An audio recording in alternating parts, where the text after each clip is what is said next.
बच्चों JEE main की तैयारी बहुत अच्छी हुई है आप लोगों की, मुझे पूरी तरीके से ऐसा लगता है। इस वजह से मैं ये क्वेश्चन तो आपसे आसानी से पूछ ही सकता हूं। देखो यार, इस क्वेश्चन में आपसे पूछा गया है कि इन 4 पर्टिकुलर हाइड्रोकार्बन में से कौन सा हाइड्रोकार्बन गैसियस स्टेट में पाया जाएगा, ठीक है ना। मतलब इनमें से कोई लिक्विड होगा, हो सकता है, और कोई गैसियस स्टेट में हो सकता है। तो क्वेश्चन है कौन इनमें से गैसियस स्टेट में पाए जा सकते हैं, ठीक है। तो जनरली क्या कहता है लॉजिक की, जनरली ऐसा होता है कि फर्स्ट टू 4, आप भी पॉज करके एक बार सॉल्व कर सकते हैं। फर्स्ट टू 4 एक तरह से देखा है तो, है ना, मीथेन, इथेन, प्रोपेन, ब्यूटेन, ये जो 4 तक होते हैं वो जनरली गैसियस होते हैं।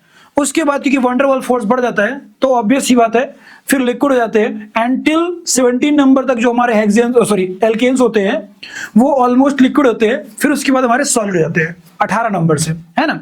जनरल रूल ये कहता है। तो उसके अकॉर्डिंग यदि मैं जाऊं तो मेरे को दिखाई दे रहा है कि आंसर होना चाहिए इसका, सिंपल सा लॉजिक है, butane should be the gaseous one, okay. Generally यही सही आंसर भी है और लोग यहीं तक सोचते हैं, बट एग्जाम में थोड़ा हटके भी चीजें पूछ सकता है। तो एक बार थोड़ा सा इसमें दोबारा नजर घुमाएं तो हम सब जानते हैं कि गैसियस स्टेट में पाया जाएगा या फिर लिक्विड में पाया जाएगा या फिर सॉलिड स्टेट में पाया जाएगा, ये सब डिसाइड होता है किससे? वंडर वाल फोर्सेस से। और वो कैसे डिसाइड, वो किस पे डिपेंड करता है?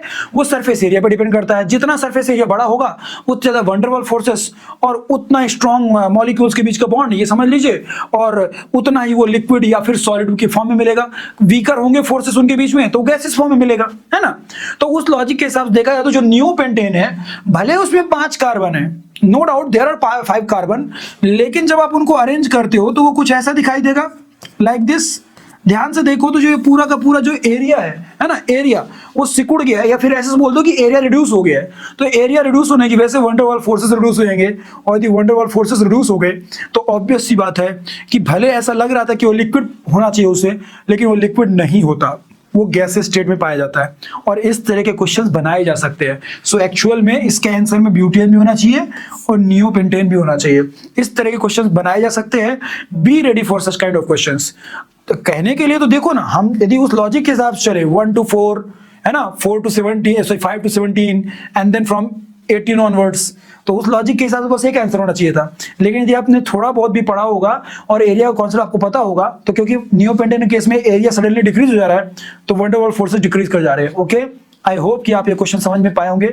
और यदि इस तरह के क्वेश्चन आपसे नहीं बन रहे तो एक बार रिवीजन करिए, क्योंकि इस तरह के क्वेश्चन IIT जेईई में भी आया हुआ है ऑलरेडी, है ना, तो कभी भी रिपीट हो सकता है। थैंक यू बच्चा पार्टी, टेक केयर।